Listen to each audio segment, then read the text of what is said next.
रख हौसला वो मंजर भी आएगा, रख हौसला वो मंजर भी आएगा, प्यासे के पास चलकर समंदर भी आएगा, तू मंजिल पर चलने का हौसला तो रख मंजिल के मुसाफिर, मंजिल भी मिलेगी और मिलने का मजा भी आएगा। तो प्यारे साथियों, आप है टारगेट एनसीईआरटी यूट्यूब प्लेटफॉर्म पर। मैं सौरभ सर आप लोगों को पढ़ाने चल रहा हूँ उत्तर प्रदेश पुलिस भर्ती और उत्तर प्रदेश दरोगा भर्ती के लिए, यूपीएसआई के लिए मैं हिंदी की सीरीज लॉन्च कर चुका हूँ अपने YouTube platform target NCERT YouTube platform पर। तो टारगेट एनसीईआरटी प्लेटफॉर्म पर दरोगा भर्ती से संबंधित संपूर्ण जानकारी आपको दी जाएगी। बहुत ही जल्द आप लोगों को मैथमेटिक्स की क्लास इसी यूट्यूब प्लेटफॉर्म पर, मैथ और जीके जीएस की क्लासेस स्टार्ट की जाएंगी। साथियों, टारगेट एनसीईआरटी प्लेटफॉर्म पर अगर आप नए हैं तो टारगेट एनसीईआरटी प्लेटफॉर्म को सब्सक्राइब कीजिए। यह एक नया चैनल है, बेहतर चैनल है, आप एक बार पढ़ने का प्रयास कीजिए। सभी वीडियो आपको बहुत अच्छे से पढ़ाई जाती है, बहुत मेहनत से मैं पढ़ाता हूँ। कोई भी प्रश्न आपको इस वीडियो से हट करके कभी आपको दोबारा हिंदी पढ़ने की जरूरत नहीं पड़ेगी। मैं ऐसा बहुत मेहनत से पढ़ाने का प्रयास करता हूँ। तो प्यारे विद्यार्थियों, आप जो भी बच्चे उत्तर प्रदेश पुलिस भर्ती की तैयारी करना चाहते हैं, Uttar Pradesh BEd entrance exam की तैयारी करना चाहते हैं, या उत्तर प्रदेश दरोगा भर्ती की तैयारी करना चाहते हैं, या किसी अदर स्टेट के टीचर की तैयारी करना चाहते हैं, या बिहार पुलिस की तैयारी करना चाहते हैं, तो सभी कॉम्पिटिटिव एग्जाम के लिए जहां हिंदी के प्रश्न पूछे जाते हैं, वादा है आप पूर्णांक में पूर्णांक लेकर के आएंगे। पूर्णांक में पूर्णांक वाली हिंदी की सीरीज हमारे टारगेट एनसीईआरटी यूट्यूब प्लेटफॉर्म पर स्टार्ट हो चुकी है। चलिए आज है दूसरा चैप्टर, पढ़ाते हैं आज आपको सर्वनाम। सबसे पहला प्रश्न आता है कि सर्वनाम किसे कहते हैं। तो ये जो छोटे बच्चे होते हैं, स्कूली बच्चे होते हैं, उनके सिलेबस में आता है कि सर्वनाम किसे कहते हैं। साथियों, हिंदी ग्रामर एक महत्वपूर्ण चीज है, तो यह महत्वपूर्ण विषय है, तो यहाँ पे पढ़ने का प्रयास करेंगे। करा सर्वनाम किसे कहते हैं। तो संज्ञा के बदले जो शब्द प्रयोग किए जाते हैं उन्हें सर्वनाम कहा जाता है। सबसे पहला प्रश्न बना कि सर्वनाम किसे कहते हैं, तो बताएंगे जो शब्द संज्ञा के बदले प्रयोग में लाए जाते हैं उन्हें सर्वनाम कहा जाता है। तो देखिए, अगर हम बात करते हैं सर्वनाम की बात करते हैं, सर्वनाम का प्रयोग हमने बताया कि सर्वनाम क्या होता है। जैसे कभी कभार वाक्य के उदाहरण, वाक्य के अनुसार आपको अगर हम समझाएं तो जैसे ये कह दें, वाक्य दें कि राम एक अच्छा लड़का है। उदाहरण दिया गया कि राम एक अच्छा लड़का है, राम एक अच्छा लड़का है, पूर्ण विराम। फिर कह दे कि राम रोज स्कूल जाता है, राम रोज स्कूल जाता है। फिर कह दे कि राम स्कूल में किताब पढ़ता है,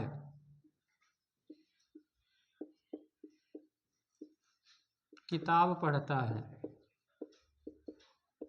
फिर इसके बाद कह दे कि राम स्कूल में शरारत नहीं करता है, स्कूल में शरारत नहीं करता है।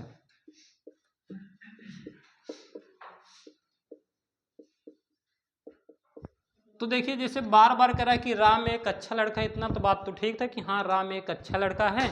फिर करा है कि राम रोज स्कूल जाता है, फिर करा राम स्कूल में किताब पढ़ता है, फिर करा राम स्कूल में शरारत नहीं करता है। तो ध्यान देंगे प्रत्येक में क्या है, राम शब्द का प्रयोग आया है। तो क्या है, इस संज्ञा शब्द की अगर बार बार आवृत्ति की जाती है, तो जब वाक्यों में बार बार संज्ञा शब्द की आवृत्ति होगी तो ऐसे में क्या होता है, वाक्य थोड़ा सा अच्छा नहीं लगता है, वाक्य की सुंदरता में कमी आ जाती है। तो यहाँ पर अगर हम बात करेंगे तो बार बार यहाँ जो राम का प्रयोग किया गया है, तो इस राम के स्थान पर किसी और का प्रयोग कर सकते हैं। ठीक है, जैसे हम राम के स्थान पे वह का प्रयोग करेंगे, यहाँ पे ध्यान देंगे राम के स्थान पर हम वह का प्रयोग कर सकते हैं। जैसे कह सकते हैं कि राम एक अच्छा लड़का, इतना ठीक है। फिर राम के स्थान हम कह दें कि वह रोज स्कूल जाता है, फिर बोल सकते हैं वह स्कूल में किताब पढ़ता है, फिर कह सकते हैं वह स्कूल में शरारत नहीं करता है। तो राम की जो बार बार आवृत्ति हो रही थी, तो उस बार बार आवृत्ति को रोकने के लिए किसी दूसरे शब्द का प्रयोग किया गया। ठीक है, अब करा संज्ञा के बदले, मतलब राम के बदले जो शब्द प्रयोग में आया वही क्या है, सर्वनाम। तो आप सबको मालूम होगा कि मतलब संज्ञा का जो प्रयोग, सर्वनाम का जो प्रयोग होता है संज्ञा के बदले में क्या होता है।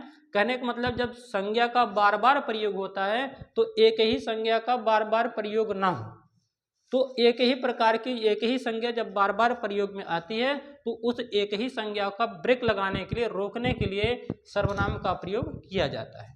तो हमने बताया कि जो शब्द संज्ञा के बदले प्रयोग में आते हैं उन्हें सर्वनाम कहा जाता है।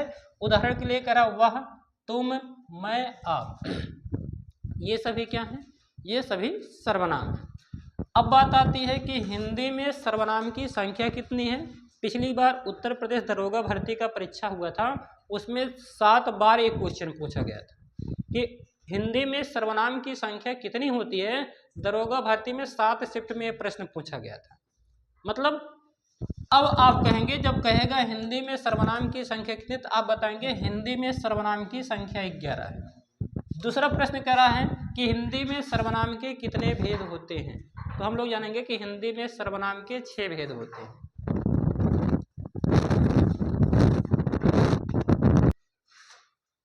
तो प्यारे विद्यार्थी, यहाँ हमने बताया कि बार बार जहाँ राम शब्द का प्रयोग होता है, इस राम शब्द को रोकने के लिए किसी दूसरे शब्द का प्रयोग किया गया।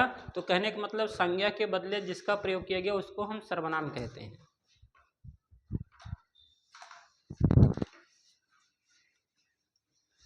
अब हमने बताया कि हिंदी में सर्वनाम की संख्या है 11 और हिंदी में सर्वनाम के भेद कितना, तो हिंदी में सर्वनाम के 6 भेद होते हैं। दूसरे, अब बात करते हैं कि हिंदी में जो पहला सर्वनाम है उसको कहा जाता है पुरुषवाचक सर्वनाम, दूसरा होता है निजवाचक सर्वनाम, तीसरा होता है निश्चयवाचक सर्वनाम, फिर होता है अनिश्चयवाचक सर्वनाम, पांचवा होता है संबंधवाचक सर्वनाम, छठवां होता है प्रश्नवाचक सर्वनाम। तो 6 प्रकार के सर्वनाम होते हैं। सबसे पहला पॉइंट है पुरुषवाचक सर्वनाम किसे कहते हैं। तो अगर हम लोग से पूछा जाएगा पुरुषवाचक सर्वनाम किसे कहते हैं, तब हम लोग बताएंगे पुरुष शब्द के बदले, पुरुष शब्द के बदले, पुरुष शब्द के बदले प्रयोग होने वाले सर्वनाम को पुरुषवाचक सर्वनाम कहते हैं। पुरुषवाचक सर्वनाम कहते हैं।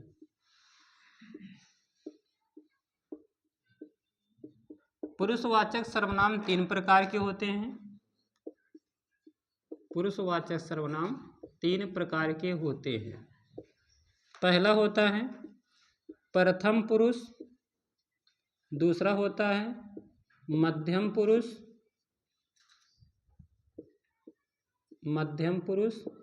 और तीसरा होता है उत्तम पुरुष।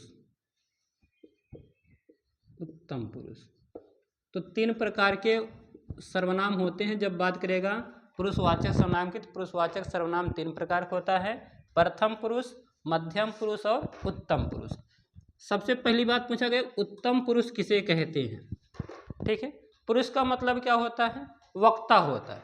ठीक है, जैसे जब कोई 2 व्यक्ति आपस में बात करते हैं तो जो व्यक्ति क्या करता है, बातें बोलता है, ठीक है, तो उसे क्या कहा जाता है, उत्तम पुरुष। 2 प्रकार के व्यक्ति होते हैं। उत्तम पुरुष के अंतर्गत मैं शब्द आता है। ठीक है, मैं कौन सा पुरुष है, मैं उत्तम पुरुष है। ठीक है, मध्यम पुरुष में क्या आता है, तुम आता है। ठीक है, मतलब जिससे बात करता है, उत्तम पुरुष जिससे बात करता है उसे कहा जाता है मध्यम पुरुष कहा जाता है। ठीक है, तो यहाँ पे मध्यम पुरुष में तुम शब्द आता है, आप शब्द आता है, इसके बाद प्रथम पुरुष में वह, यह, वे, ये शब्द जो होते हैं ये प्रथम पुरुष। कहने का मतलब कर्ता जो होता है, जिसके बारे में बात करता है, जिस पुरुष के बारे में, उसको प्रथम पुरुष कहा जाता है। तो पुरुष 3 प्रकार के होते हैं, प्रथम पुरुष, मध्यम पुरुष और उत्तम पुरुष। ठीक है, वक्ता जो होता है उसे उत्तम पुरुष कहा जाता है, मतलब जो बात करता है, जिससे बात करता है उसको मध्यम पुरुष कहा जाता है, जिसके बारे में बात करता है उसको प्रथम पुरुष कहा जाता है। तो ये हो गया। जब प्रश्न आ जाए कि पुरुषवाचक सर्वनाम कितने प्रकार के होते हैं, तब हम बताएंगे पुरुषवाचक सर्वनाम 3 प्रकार के होते हैं, प्रथम पुरुष, मध्यम पुरुष और उत्तम पुरुष। ये बातें सभी को क्लियर हैं।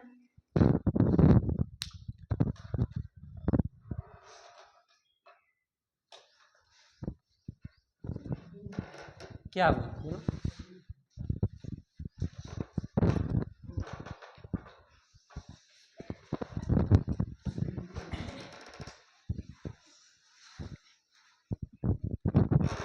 दूसरा सर्वनाम है कह रहा निजवाचक सर्वनाम। निजवाचक सर्वनाम किसे कहते हैं? जिस सर्वनाम शब्द से निजता का बोध होता है, निजता का बोध होता है,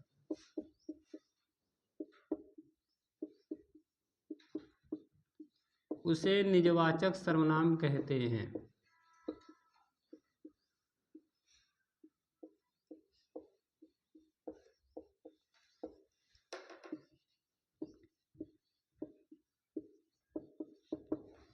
यह है निजवाचक सर्वनाम। जहाँ पे क्या होता है, कर्ता स्वयं कार्य करना चाहता है, ठीक है। जहाँ पर कर्ता स्वयं कार्य करना चाहता है, कर्ता अपना कार्य किसी दूसरे से नहीं करवाना चाहता है, वहाँ निजवाचक सर्वनाम होता, ठीक है। इसमें क्या होता है, उदाहरण के लिए यहाँ पे स्वयं शब्द का प्रयोग होगा, ठीक है। इसके बाद क्या होगा, आप शब्द का प्रयोग होगा, आप ही शब्द का प्रयोग होगा, आप ही, खुद शब्द का प्रयोग होगा। इन सब शब्दों को कहा जाता है निजवाचक सर्वनाम। उदाहरण के लिए जैसे आपसे कह दिया गया, कोई भी बच्चा कोई कंपटीशन एग्जाम जब देता है तो निजवाचक सर्वनाम से बहुत ही बेहतरीन प्रश्न पूछे जाते हैं और बच्चा जो होता है निजवाचक सर्वनाम को टिक नहीं लगा पाता है। ध्यान देंगे, जब निजवाचक सर्वनाम के बारे में बात करेगा तो वहाँ पे निजता का बोध होता है। निजवाचक सर्वनाम में स्वयं शब्द का प्रयोग होता है, आप शब्द का प्रयोग होता है, आप ही शब्द का प्रयोग होता है, खुद शब्द का प्रयोग होता है। जैसे वाक्य दिया गया कि मैं खाना खुद पका लूँगा, मैं खाना खुद पका लूँगा।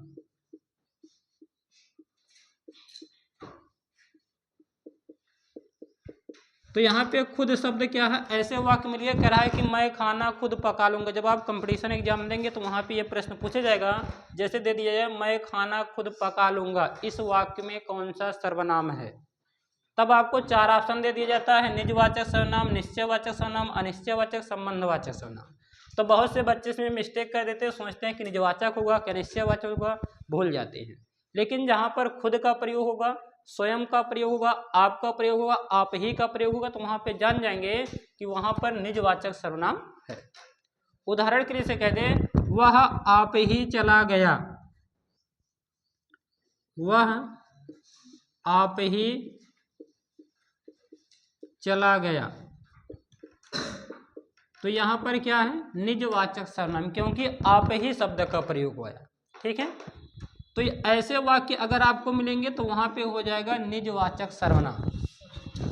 बातें क्लियर है, ठीक है। अगर किसी विद्यार्थी को नहीं समझ में आएगा तो वीडियो को रिवाइज करके फिर से देख लेगा, बैक करके वीडियो फिर से देख लेंगे, तब आपको समझ में अच्छे से आ जाएगा। तीसरा है कह रहा है निश्चयवाचक सर्वनाम।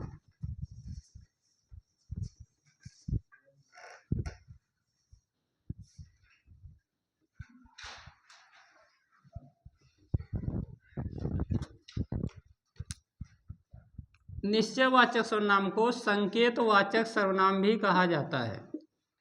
संकेतवाचक सर्वनाम, कभी कभार निश्चयवाचक सर्वनाम नहीं दिया जाएगा, निश्चयवाचक के स्थान पे संकेतवाचक सर्वनाम दे देता है।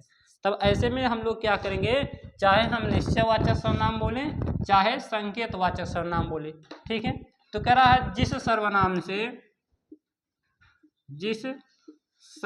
से संकेत का बोध होता है, संकेत का बोध होता है,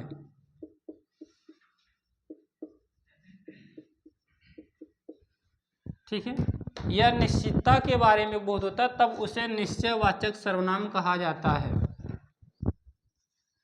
तो उसे संकेतवाचक सर्वनाम कहते हैं, संकेतवाचक सर्वनाम कहते हैं।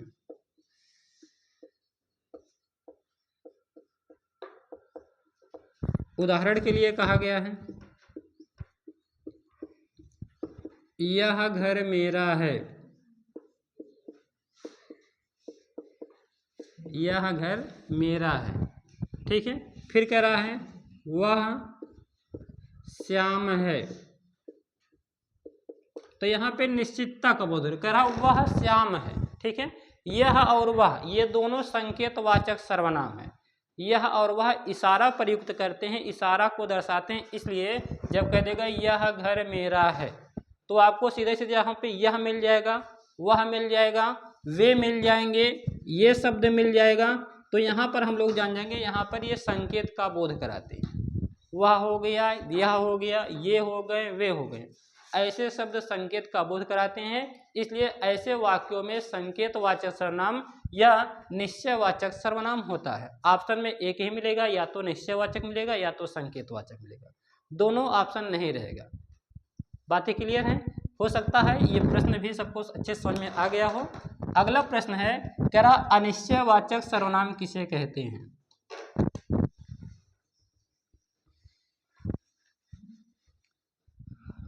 अनिश्चयवाचक सर्वनाम, जब बात करेंगे अनिश्चयवाचक सर्वनाम की, तो कह रहा है जहां निश्चितता का बोध नहीं होता है, बोध नहीं होता है,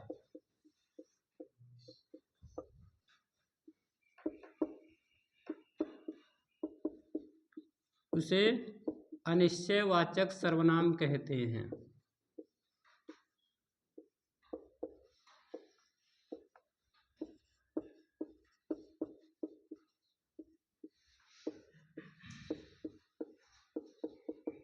जैसे कह दे शायद कोई आ रहा है, कोई आ रहा है, ठीक है। अब यहाँ पे ध्यान देंगे निश्चितता का बोध नहीं है, कह रहा है कि शायद कोई, कोई से निष्कर्ष नहीं निकल रहा कौन है वो, ठीक है। जहाँ पे निश्चितता का बोध नहीं होता वहाँ पर अनिश्चयवाचक सर्वनाम होता। उदाहरण के लिए कह रहा है शायद कोई आ रहा, अब पता नहीं कौन है, जान ही नहीं है कौन आ रहा है, तो यहाँ पे निश्चितता का बोध नहीं है, ठीक है। कह रहा है अगला पॉइंट, कह रहा कुछ लोग टहल रहे हैं, कुछ लोग टहल रहे हैं, तो टहल तो रहे हैं लेकिन कितने लोग हैं निश्चित नहीं है। तो जहाँ पर निश्चितता का बोध नहीं होता है वहाँ क्या होता है? अनिश्चयवाचक सर्वनाम होता। क्या ये प्रश्न भी सबको समझ में आ गया? तो ये हो गया अनिश्चयवाचक सर्वनाम। फिर अब बात करते हैं संबंधवाचक सर्वनाम की।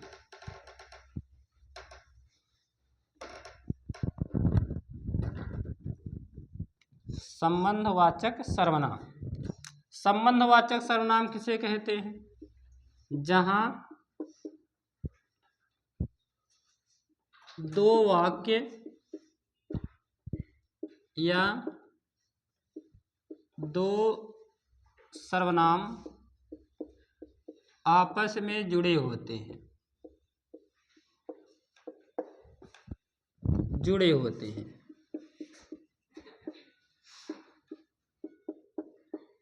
वहाँ संबंधवाचक सर्वनाम होता है।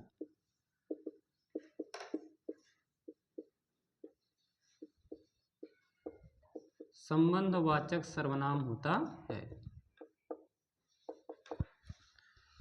अब उदाहरण के लिए करा संबंधवाचक सर्वनाम, तो क्या होगा? जहां दो वाक्य या दो सर्वनाम एक दूसरे पर निर्भर होते हैं, एक वाक्य दूसरे वाक्य से संबंध करता है, जोड़ने का काम करता है, वहां क्या होता है? संबंधवाचक सर्वनाम होता है। उदाहरण के लिए यहाँ पे ध्यान देंगे, बीच में क्या लगा होगा? तो शब्द जुड़ा होगा, ठीक है, तो शब्द, ठीक है, जो शब्द जुड़ा होगा। तो अगर तो जो ऐसे शब्द में जुड़े हैं जिनके द्वारा क्या होता है? दो वाक्यों को परस्पर जोड़ने का काम होता है, वहाँ क्या होता है? संबंधवाचक सर्वनाम होता है। कह रहा है उदाहरण के लिए, मैं उसे जानता हूँ, मैं उसे जानता हूँ जो एक कवि है,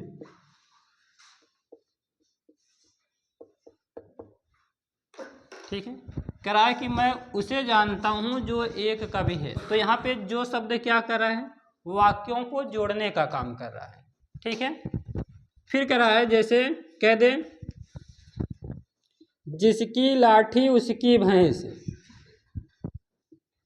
जिसकी लाठी उसकी भैंस। तो यहाँ पे ध्यान देंगे कि हर जहाँ पे जिसकी उसकी ऐसे शब्द आ जाते हैं वहाँ पे क्या होता है, संबंधवाचक सर्वनाम होता। ठीक है, कह दे कि मैं उसे जानता हूँ जो बहुत अच्छा क्रिकेट खेलता है। ऐसे वाक्य मिल गए। तो जहाँ पर दो वाक्यों को परस्पर जोड़ने का काम होता है, संबंध होता है, वहाँ पर संबंधवाचक सर्वनाम होता है। लास्ट प्रश्न है करहा प्रश्नवाचक सर्वनाम। ये बातें तो सबको मालूम होंगी। प्रश्नवाचक सर्वनाम जहाँ पे क्या होता है, वाक्य में प्रश्न पूछने का कार्य होता है।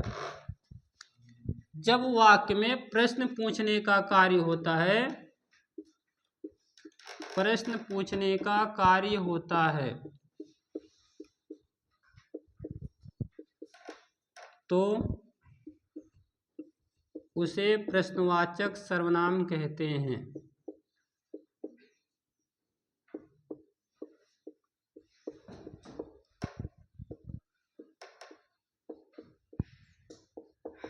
तो ये हो गया प्रश्नवाचक सर्वनाम। जैसे कह दे वह कौन है, तो यहाँ पर प्रश्न पूछ लिया गया। ठीक है, कह रहा है आपको हिंदी कौन पढ़ाता है, आपको हिंदी कौन पढ़ाता है।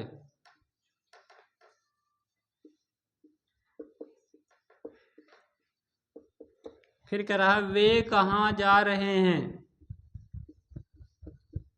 कहाँ जा रहे हैं।